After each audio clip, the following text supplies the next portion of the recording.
this is Karl-James Langford on channel 012-1975. It's a wonderful 29th of December 2014. Not much left of this year to go. It's one of those video logs that I thought, did I have a lot to say today? In fact, yes I do. So today what we're going to do, I'm going to have a little bit of a poem reading from Robert Louis Stevenson. I need to get doing some sound work with Al very soon to get some of my more of my poems up on SoundCloud. But I need to get some kind of decent recording device out there. So if anyone's got a decent recording device I can use to get some decent recordings up to Al to put music to on SoundCloud, that will be absolutely brilliant. So it's been one of those days that I spent with my children, and it's that time of year that you spend time with people. Obviously over the past few days I spent time with my children a number of times. I spent time with my parents, my grandmother, who's as mad as a box of frogs that we all know. Obviously my two nieces, Lauren and Georgia, and obviously their two boyfriends were there as well, Phil and Chris. Chris has been absolutely wonderful this year. He's really helped out with a lot of things, and Chris on the Beano, 16th, 17th, 18th of October. So if anyone was interested in going on my Beano, where we have a trip to somewhere in the world in October, and they want to get out, they don't necessarily have to be interested in archaeology, they can come with us. Accommodations organised, transport is £179. If you're interested for October, then leave a message on and you'd be very welcome to come and join us. Anyway, that mentioned, it's one thing after spending time with my children today. I spoke to a chap outside my house as I was getting in, and he basically he sort of put the idea in my head that this time of the year is about being with family, visiting people and seeing people. He basically said, well, I haven't been able to see everybody just before Christmas and after Christmas and on Christmas Day, so I'm now still visiting people in the Christmas spirit to get around everybody before the new year. And I thought that was brilliant because he cherishes his friends and family, and I thought that was absolutely great. Leading directly on from that, this is a bit of a moan. What the hell have we got a woman with Ebola coming from Africa all the way through to Glasgow and being found that she's got Ebola and there's the chance that she could infect people. She's probably infected people on that plane, and the British government is saying, oh, it's not a problem, it's not a problem at all. So what they've done, they ferried her off to London, which is increasing the risk of further Ebola infection. We don't really understand Ebola. Why aren't people who go to Africa, who come back from Africa, after they're doing a wonderful job helping people in Africa, they should be put in isolation for 2-3 weeks before they're allowed on our streets of Britain to make sure that they haven't got Ebola. Now it's going to cost millions of pounds to deal with this woman. She may have done a wonderful job in Africa helping people. My hat's off to her.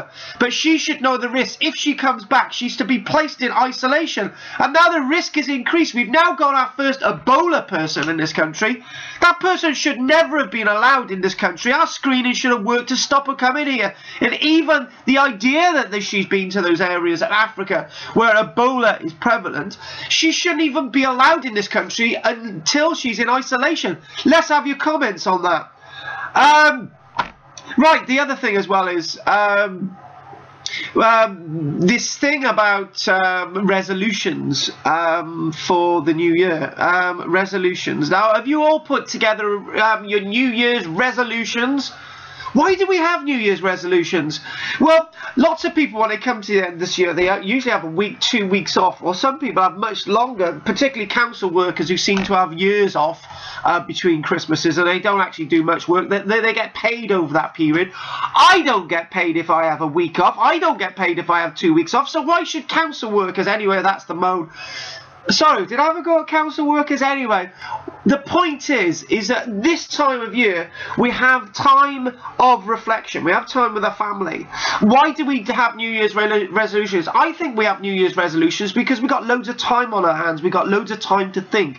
And this is a time to have New Year's resolutions. We sit down and think, we can do this right, we can do this right. Usually throughout the year we don't have time to sit down and think. And that's probably why we have New Year's resolutions. I think if you're going to have a resolution, you sit down and think, I'm not going to do that anymore, and then you move on. But it's probably because you don't have much time to think about it. So one of my New Year's resolutions, is that I'm going to make sure that everything I scribble down is to be scribbled down in my diary and not on little bits of paper or anything like that. I've been really good this year because I haven't really noted things on bits of paper, on printed loads of things out and all the rest of it. But the year before, it wasn't good. And I was keeping records of everything, accounts and all the rest of it. And now I'm not going to do it. What do I need to keep bank receipts for when I've got a bank statement that tells me how much I've spent? And to be honest with you, if the tax man comes down on me and says you haven't got receipts, I'm going to say, well, what are you going to do about it? I can prove through my bank statement that I've made this payment. Sod it. That's my New Year's resolution, to basically keep a diary, and that's it, as I've been doing anyway. Little pocket diary as well. Obviously the new ones are over there. And that's it. That's all I'm going to scribble and write down this year.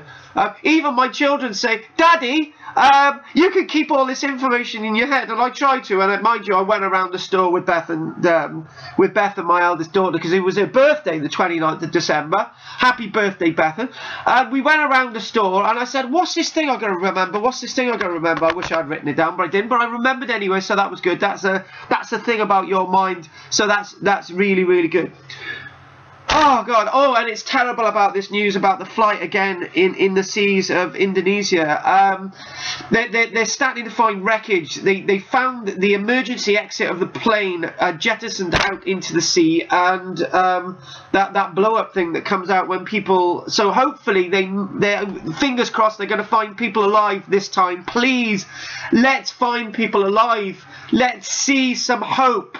Okay, can I ask you all as well, the Virgin plane that had problems, I think it was at Gatwick, the undercarriage of a Virgin plane was not operational, so I had to circle around for 4 hours to dump fuel and all the rest of it, land at Gatwick, and they said it was a miracle that everybody got off that flight intact. Yeah, that's great. But what actually happens, people? Can somebody tell me what happens if the landing gear of a plane cannot come down when the plane needs to land? What happens? It must happen, okay? Complete mechanical fault. What happens when the landing gear of a plane doesn't come down? Can somebody help me? Can you tell me what happens? Right, okay then. So what I'm going to do, and also what I want to do is well, I'm not going to do this today. I'm going to look at a BBC play that I heard the other day, and I'm going to do that tomorrow, about the new work that's looking at the life of Stephen Hawking. Right, now this is a poem by Robert Louis Stevenson. Okay, so this is going to be in the I don't know, is it the early part of the 1800s? I'm not sure. Anyway, this poem is called Travel, and I think this is quite appropriate for this time of year, people wishing to travel and make New Year's resolutions. Oh, and by the way, for you, Scotty, that sort of little bit of a cold I had the other day, wasn't a cold, it was like dust and stuff and changing conditions. I use this Otrivine adult nasal drop, okay, and it does work. So if anyone's got a stuffy nose, not to do with a cold, and they need to clear it to be able to speak as I'm doing, Otrivine, it's good stuff. Get it at the chemist. I think about 3 or 4 quid. Anyway, Travel by Stevenson. I should like to rise and go where the golden apples grow, where below another sky parrot islands anchored lie, and watched by cockatoos and goats, lonely Crusoes building boats, where in sunshine reaching out, eastern cities miles about, are with mosque and minaret among sandy gardens set, and the rich goods from near and far hang for sale in the bazaar, where the great wall round China goes, and on one side the desert blows, and with bell and voice and drum cities on the other hum, where are forests hot as fire, wide England tall as the spire, full of apes and coconuts, and the Negro hunters' huts, where the knotty crocodile lies and blinks in the Nile, and the red flamingo flies, hunting fish before his eyes.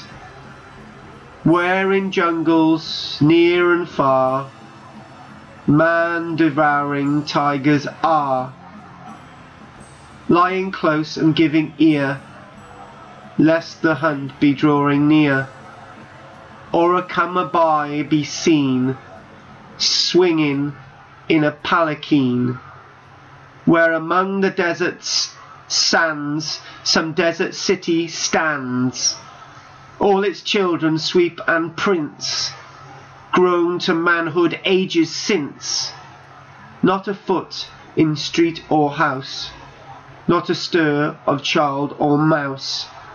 And when kindly falls the night, in all the town no spark of light. Where I'll come, where I'm a man, with a camel caravan, light a fire in the gloom of some dusty dining room. See the pictures on the walls, heroes, fights and festivals, and in the corner find the toys of the old Egyptian boys. Hopefully you've enjoyed that. By Robbie Louis Stevenson. This is Karl-James Langford on my video log. Thanks for watching.